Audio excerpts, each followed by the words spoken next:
So, why is someone from WWF here speaking today?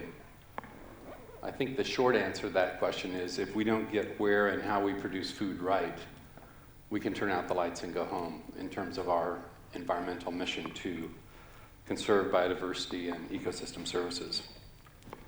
We don't buy or sell food. We don't make laws or regulations. And so the question is, what can we do? 15,000 projects isn't going to change agriculture, and it's not going to save the planet. But if we can create awareness, and if we can build consensus, we can begin to shift from doing to influencing, then we can help to address the problems of the 21st century associated with food production. And here's a key issue, a reason that I emphasize why we need to focus on influencing. Today we have 7.4 billion food experts on the planet, and they don't agree on anything, and they certainly don't agree on the science. As a wise man once said, you can have your own opinion, but you can't have your own science. So we've got to start figuring out how to create a platform, build consensus, and understand what the issues are that we're facing and what business as usual is going to lead to. The Oromo in Ethiopia have a saying, you can't wake a person who's pretending to sleep. One of the things that we need to wake up to is that the speed of change on the planet is much faster than it's ever been. We're planning here and the world has already moved forward. We've got to figure out how to anticipate issues and trends more quickly so that we can begin to address them more effectively. And here's the one that is, with a business as usual case, we're going to have to produce as much food in the next 40 years as we have in the last 8,000. The question is, how can we either change that equation or actually achieve this more sustainably? And it's probably going to be a little bit of both. Food production is already the biggest impact, human impact, on the planet. Whether it's about biodiversity loss, habitat loss, whether it's about water take or water effluent, whether it's about greenhouse gas emissions, whether it's about soil erosion, whether it's about chemicals being used, runoff, etc. We've got to come to terms with that, and we've got to do it in a way that allows us to produce more.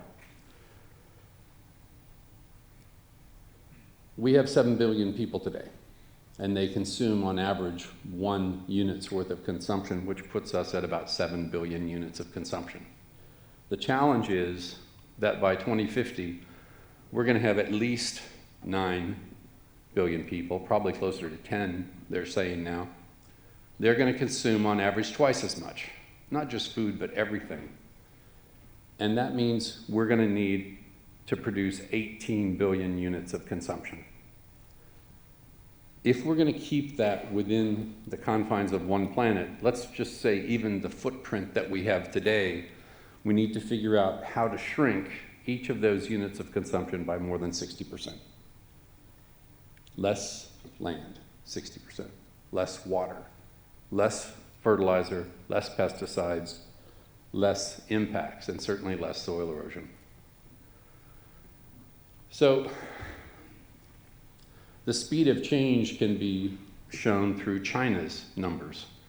It took the UK 155 years to double GDP with 9 million people. It took the US about 10 years to double, 53 years to double GDP with 53 million. It took China 12 years with 1 billion people. It took India about 17 years with 820 million or so. That is how fast things are accelerating. And that's actually a good thing. We want governments to raise people out of poverty, 400 million in that 12-year period in China alone. That's what we expect governments to be doing. That's what they're supposed to be doing. But it has implications, and it certainly has implications for resource use. So China completed its doubling its doubling of GDP in 1995. It took about 12 years for the impact of that to hit global commodity markets, and you see that impact here. India completed its doubling of GDP in 2006. What's going to be the impact of India's doubling of GDP on global commodity markets? That's going to be about 2018, 2020, 2022. These two countries aren't exactly alike, but it's going to have an impact on global consumption. Now, when China doubled its GDP, we had these price spikes in commodities in 2006 and 2011. And what happened was we had food riots in more than 20 countries with deaths totaling hundreds of thousands, and it sparked the Arab Spring. In fact, it sparked the refugees and the crisis of immigrants into the US, into Europe right now. The relationship of food security and national security, of food prices and food security are very linked. But the issue here isn't that there's a blueprint. There's no specific way to address this issue. It's not about what to think, it's about how to think. And that's what I'd like to talk about for the rest of this presentation. We're going to have to do more with less, and there are some key places where I think we need to think about that. But if we don't want to use more land or more water or more other resources to produce food, then we've got to get a lot more efficient and a lot more productive. But that's not the whole story. Trade is key for food security. In fact, the global trade in food has more than doubled in the last 10 to 15 years. And we see that as being probably a good thing. But we can't make up for trade all the environmental impacts of producing food in different parts of the world. Trade still has impacts. Today, we're not paying the true cost of food. How do we bring environmental externalities into the pricing of food? How do we bring biodiversity? How do we bring ecosystem services? How do we address land use change in our pricing? We haven't done that yet. At some point, we're going to need to do that. I'd say the biggest barrier to innovation is probably subsidies. These are government subsidies I'm referring to, and the discussion always used to be about those of the US and the European Union. But today, the subsidies of China are double that of the US and European Union, the subsidies for ag and food production. The subsidies in India are equal to the Europe and the US combined. And the subsidies of Brazil are 3 times the US and just a little bit less than Europe. The biggest issue here is that the biggest subsidies that we have today in food production are not from governments, they're from nature. Nature is subsidizing the way we produce food, and that's going to have to change. So with a business as usual case, by 2050, we're going to have to double net food availability. And the question is, how do we do that? I think there's 4 strategies that allow us to do that. On the one hand, it's about productivity and efficiency, for sure, but it's also about reducing waste and shifting consumption, changing consumption patterns. And we can't afford just to focus on one of these. We're going to have to focus on all of them. So the question is, which certification programs, which standards address all 4 of these issues? The answer is none. None of them do. None of them are fit for purpose in the 21st century, so we're going to have to make them stronger. What is more sustainable today won't be tomorrow and will be the worst practice the day after. So this is a journey of continuous improvement. Part of productivity is going to be based on genetics. And genetics is certainly going to be part of the solution.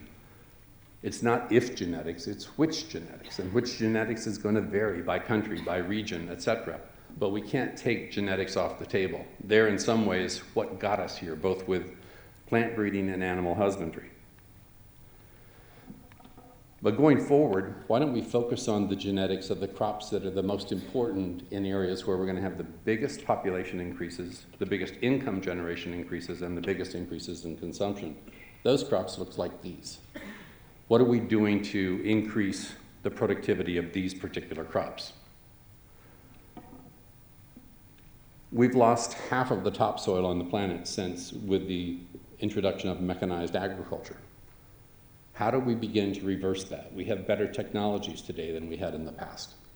We've recently set a target with the World Bank of 250 million hectares being rehabilitated by 2030. This land, if rehabilitated, would produce about 10% of the calories on the planet.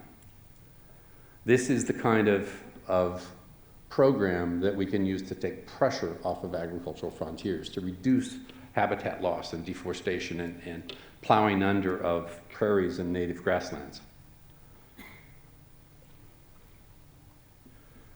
We've also got to focus on not just productivity, but efficiency. We've got to produce more with less. The Better Cotton Initiative, which World Wildlife Fund, the IFC, and a number of different entities helped found, has already reached 1.6 million producers and has about 13% of global market share. This is a results-based program. This is a continuous improvement-based program. And the data from this particular system shows that they've reduced pesticide use by 50% amongst those that are certified against this system. They've reduced water use by 40%. They've reduced synthetic fertilizer use by 30% and increased profits by 15 to 20%. There are no premiums in the system. It's based on increased efficiency. But there are direct environmental impacts from this. So at a global level, people use about 70% of all the water used by people to produce food. We're going to be short on water, and water is going to be more variable as we go forward. Today, it takes about 1 liter of water to produce 1 calorie of food. The question is, can we produce 2 calories with half a liter? That's the kind of improved efficiency we're going to need to shrink the footprint by 62%. That's what we've got to start aiming at. We know that better practices are 100 times better than worse. If you give 1,000 farmers the same practice, you'll get 1,000 different results. So, which is actually going to give us more food in the long term? Working with the better producers or moving the rest of producers? Again, remember, you have 1,000 producers, you give them the same practice, this is the kind of performance curve you're going to get. Most certification programs focus on the right-hand side of this. They focus on moving the better producers. Most of those producers don't have to do very much to become certified against those programs. They've got to do a few things, but generally they're the better producers. They're not the problem.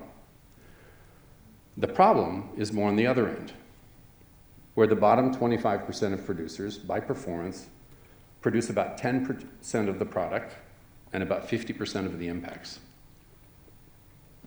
We've got to figure out how to move the bottom. And it's going to be very hard to move the bottom without getting governments engaged. It's not going to be something that the private sector is going to be able to do by itself or voluntary certification programs. So we've got to figure out how to shift this performance curve and how to do it sooner rather than later. But which standards today measure improvements? And the answer is very few. We simply, even though productivity and efficiency are the two things that some standards have begun to look at, very few of them actually measure results on the ground. They use practices as proxies for performance, and that just doesn't work. If you want a result, you've got to ask for it. And then there's the issue of climate change and what its impact on agriculture is going to be. We had a drought in the US in 2012 across much of the Midwest, and what we found in 2013, the only areas where productivity was the average was the same as it had been before was areas that received 60% greater rainfall that second year. than the norm. If they received the normal rainfall, it would take 2 to 3 years to build up the soil moisture in those fields. The data now shows that if you have 2 years of drought in a row, it takes 5 to 10 years to rebuild the soil moisture. And part of that is because you have to rebuild the organic matter in the soil because it burns off when the soil is too dry. That's just one aspect of climate change. Another aspect is, this is cocoa production in West Africa, the two countries that represent about 70% of the world's cocoa, Ghana and Cote d'Ivoire. This is where cocoa is produced today, and this is what it's going to look like in 2030. 2030 is 15 years from now. It's not that long, especially not for a tree crop.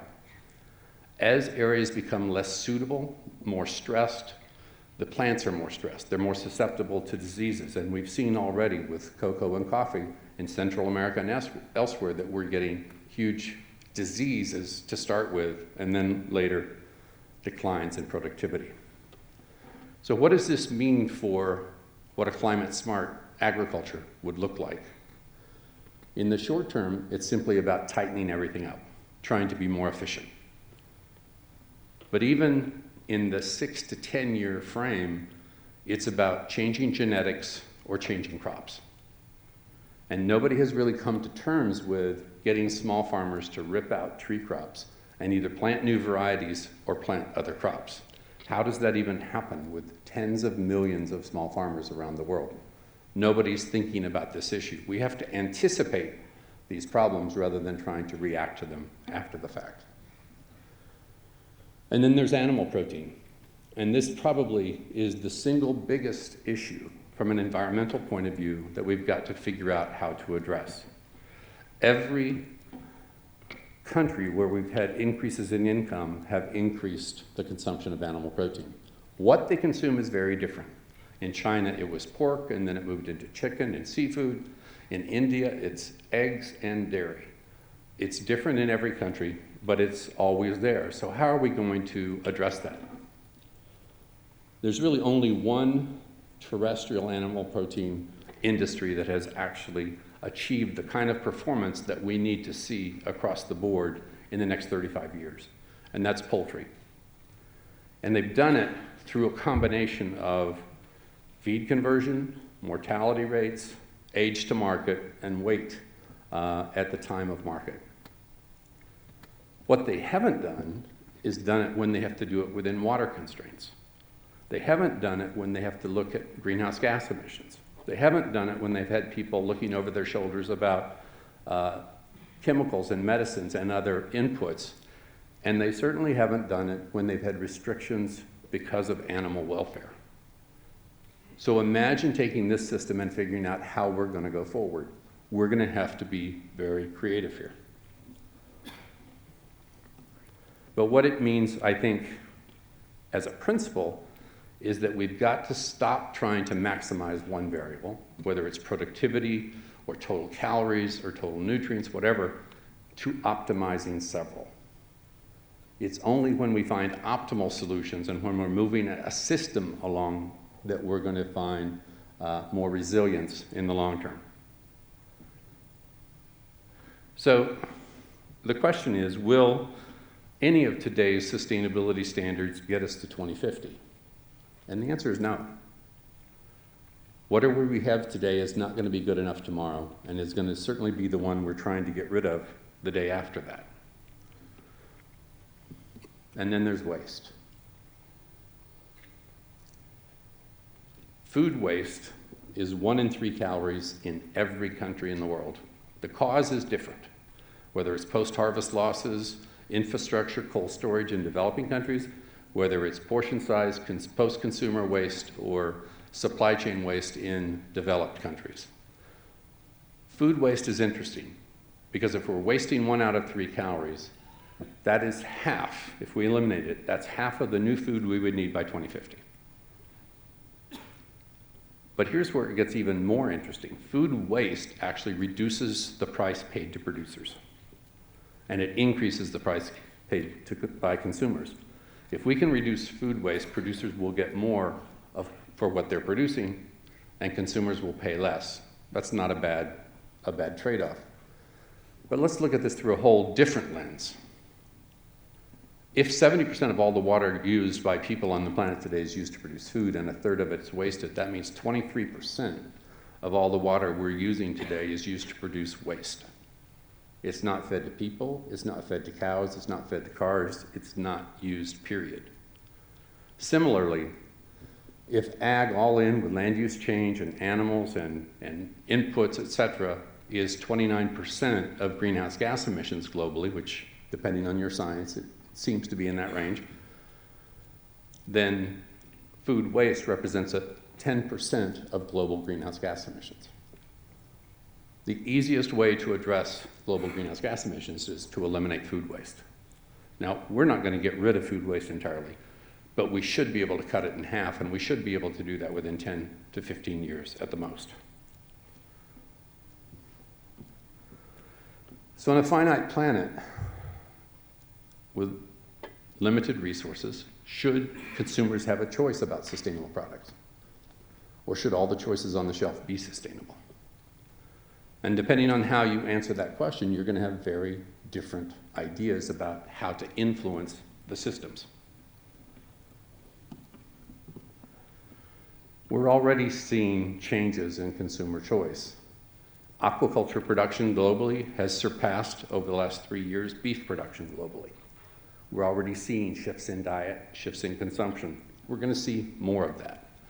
But these don't actually reduce animal protein, they increase the availability of it. And we're going to have to start looking at diets and other ways to shift consumption preferences. So as we move sustainability from a voluntary niche market to the norm, where is that going to happen? How are we going to make that happen? Well, one of the things that we've started looking at just in the last year or two, we have spent a lot of time trying to figure out how to create demand for more sustainable products. We first worked with consumers, and then we started working with companies, and then we've focused down on the 100 companies that touch 25% of the 15 most important commodities globally. Everybody, all the NGOs, companies, governments, et cetera, have been very good at creating demand for more sustainable products. Over the last couple of years, each year, we've had about $250 billion worth of production at the farm gate from all these efforts combined. By 2020, we have commitments that are about $450 billion. So we have commitments from companies to buy more sustainable products that are $200 billion greater than the current supply. And we have 5 years to change it. How are we going to do that? We think one of the ways is through long-term contracts, where companies who want to buy more sustainable food can actually open up contracts 3, 5, 10, 15 years and use that to pull demand to actually make it less risky for banks and other investors to invest in more sustainable supply, even for producers to borrow money to invest in more sustainable supply. This $200 billion gap is something that we need to actually focus on. Because if we don't close this gap, we're going to lose the attention of those companies that have made the commitment to actually buy more sustainable products. They're going to say it's too hard, it's impossible, we can't get the product, it's not out there, et cetera. We have to figure out how to change the system to fill that gap. We've also got to figure out how to move from commitments around sustainable products or more sustainable products to actually measuring the impacts on the ground. Is it getting us what we need? Does it have a positive impact on biodiversity? Does it have a positive impact on water, on ecosystem services? Which programs encourage continuous improvement? You can name them on one hand. That's the kind of thing that we need more of.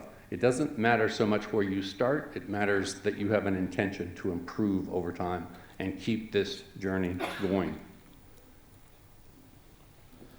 Which measure it? And this is fundamental shift of moving from a practice-based type of system for doing this or don't do this to a results-based system where we want to measure results on the ground. The salmon aquaculture industry, 17 companies, 70% of global production has agreed to share all of their data on how they can improve, how they can reduce their impacts. They're making it all in the public domain, and they're having it third-party audited. This is the type of pre-competitive collaboration we're going to need going forward if we're going to achieve these targets. So where I come from, we have a saying, if you don't know where you're going, any road will get you there. So where are we headed? We need improvement. We need key performance indicators around metrics. We need to focus more on consumption and waste while we continue to focus on productivity and efficiency. We also really need to monitor the impacts of our programs on biodiversity and on ecosystem services. And most of all, we need to learn faster. We need to share information, we need open source databases, and we need a network of people that can tell each other, help each other solve difficult problems. That's what this platform is about.